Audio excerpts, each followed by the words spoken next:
Donald Trump is stealing from you every single day, and he's getting caught. Now, I'm not just talking about when Donald Trump steals money from the government or indirectly through his position as President of the United States as he grifts away. I'm also talking about the culture that Donald Trump has stolen from you, the information as he moves to censor the media. And that was even further exposed with a latest breaking bombshell report about a bribe that Donald Trump is engaged in to make sure that you don't get bad information about him. We are going to get into it all. This secret meeting, this bribe, how Donald Trump is stealing from us all. But before we do, if I could quickly ask you to leave a like on this video, and if you haven't already, and you enjoy our channel, to hit that subscribe button, because it goes a long way and supporting our work. Now, before we get into this breaking report, we have to start with a story that I still think has been not nearly covered enough in this administration. And that's Donald Trump's censorship of the media and how he's done it with his buddy, Larry Ellison, who has a lot to do with this story. So let's start with this report right here. The Kennedy Center honors were last night. He made an unusual choice to host, although a president could do that, but then went farther and said he wants to shape culture in ways that the government is directly restricted from doing. As you've probably followed, we've mentioned on our air, there's a big deal to do a merger with Netflix. There's other companies launching a hostile bid to get involved. We'll get into all that, but bottom line, big picture, those things are reviewed only in a nonpartisan way by the government for the benefit of the public interest, for consumers, to make sure there's not a monopoly or that you were charged double for Netflix. They don't usually involve politicians or the president directly interfering for their own interests.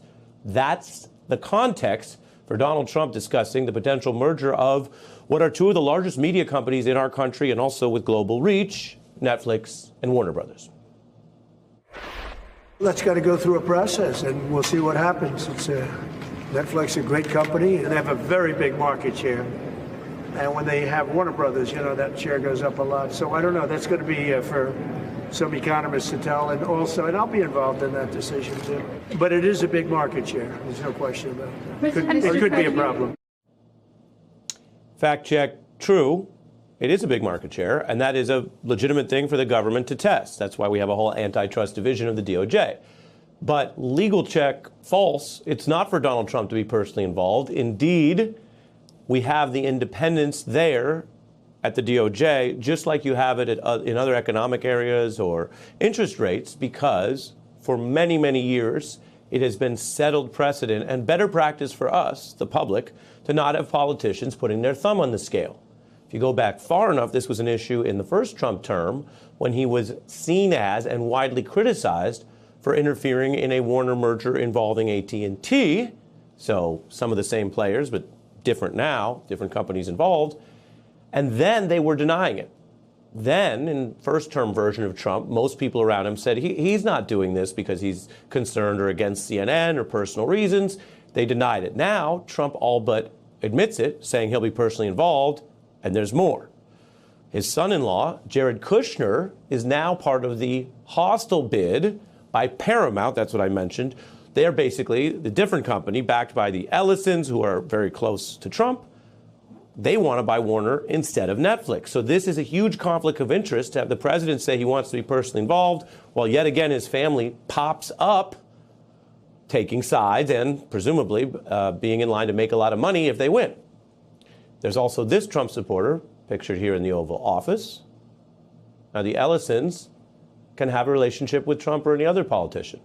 And as long as the government is not cheating or corrupting power at the federal level to help them, the Ellisons, like everyone else in our big capitalist free speech economy, have every right to publish and broadcast anything they want. Please don't mishear me to be suggesting that there are some good billionaires and then bad billionaires and all that kind of talk. We have a free market, and we publish a lot of material through the airwaves, through print, through companies. The New York Times is a newspaper. It's a journalistic outlet. It's also a publicly traded company. That's fine. But it's not fine and could even be an abuse of power if the government, whoever the politician, in this case Trump, are putting their thumb on the scale, trying to approve, pick winners and losers, or punish their political First Amendment protected opponents and critics through this process. And as Trump said, we're talking about major market share. We're talking about some of the largest companies with the most media in the country. Now, as for the Kennedy Center, Trump also used that backdrop to talk about how he views himself as less of a public servant of the people with a temporary time in office. And You will hear conservatives complain nonstop about how they're being censored or they're not seeing themselves represented in the media.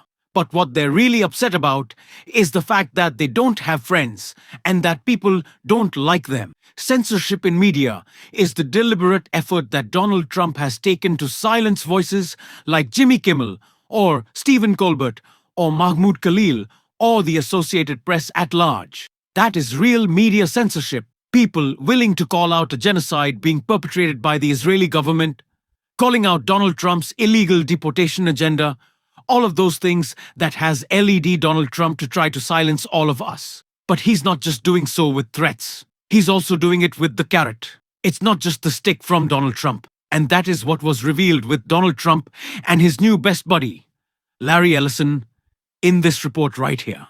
New Donald Trump privately said Larry Ellison assured him that he would be making CBS News more pro-Trump after acquiring Paramount. Trump has privately said that Larry Ellison assured him that CBS would be shifted more in a conservative direction after the Ellisons took control of Paramount, according to two people familiar with the remarks by Trump. So Larry Ellison, who's one of the richest men in the world, who has been a huge MAGA and Trump supporter, who has also given the biggest individual donation to the IDF in its history, tens of millions of dollars, that Larry Ellison, the guy who decided he would be ending Stephen Colbert's show because he made Donald Trump feel so sad, he was assuring Donald Trump of what we've already seen play out, that CBS News would be shifting in a more conservative direction. That's putting it lightly. CBS News isn't shifting in a more conservative direction. They're not talking about, the preservation of the spotted owl. They're just lying blatantly and covering up stories that actually matter and report the truth. But why is Larry Ellison doing that? Well, it's because he wants to expand his media empire and he needs the sign-off from Donald Trump in order to do so. But also, let's talk about something other than media that Larry Ellison stands to gain. Certainly, this billionaire who wants greater power and influence in culture, specifically when it comes to pushing, let's be honest here, Zionist propaganda on behalf of the Netanyahu regime. That individual outside of just his media pursuits is also the person who stands to gain the most from the rapid and just honestly terrifying commitment and investment that our government is promising into AI that will benefit the top 0.00001%, about 10 people in this world, and hurt the rest of us. Larry Ellison, who is, of course, the founder of Oracle, which was also, funny enough, a CIA project that he worked on called Oracle before he decided to leave the government and then go start a company of the same name doing data collection. And now he's still working harvesting data, wanting to keep it all, as he said, so that we're on our best behavior. This guy, why does Larry Ellison need Donald Trump to give more money to AI investment? What was that about? Well, Larry Ellison and Oracle, they're housing all of this data that's being kept to train these AI large language models, to train all these AI models. Donald Trump wants to build that. A police state. That's real censorship. That's something that we should be scared of. And Larry Ellison wants to be his partner in that.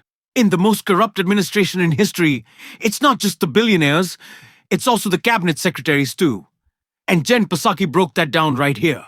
Published quite a scoop about Trump DHS Secretary Kristi Noem that in any other era, I should say, would be a career-ending scandal. But to understand the pattern of corruption of this woman, we just have to zoom out just a little bit, just for a moment. Because since Noem took over DHS at the beginning of the year, she's become known for appearing to be more obsessed with putting on various costumes than doing her actual job. I mean, she donned a bulletproof vest just to talk to her own agents. She wore a Customs and Border Patrol uniform on Fox News. And of course, she is constantly, and I mean constantly, throwing on a cowboy hat and riding horses, always with plenty of cameras around to capture the moment. But Noem's apparent obsession with image actually goes much further than just putting on costumes. Because she has directed more than 200 million taxpayer dollars into TV ads to promote her work at DHS. And just to put it in context, that is nearly twice what DHS spent on ads altogether in all of last year. And the content of those ads have already been a scandal kind of in and of themselves. I'm Kristi Noem, the United States Secretary of Homeland Security. Thank you, President Donald J. Trump, for securing our border. And if you were wondering who exactly the target audience is for that, DHS spent $30,000 to run that ad, the one I just showed you, specifically in the ad market where Mar-a-Lago is.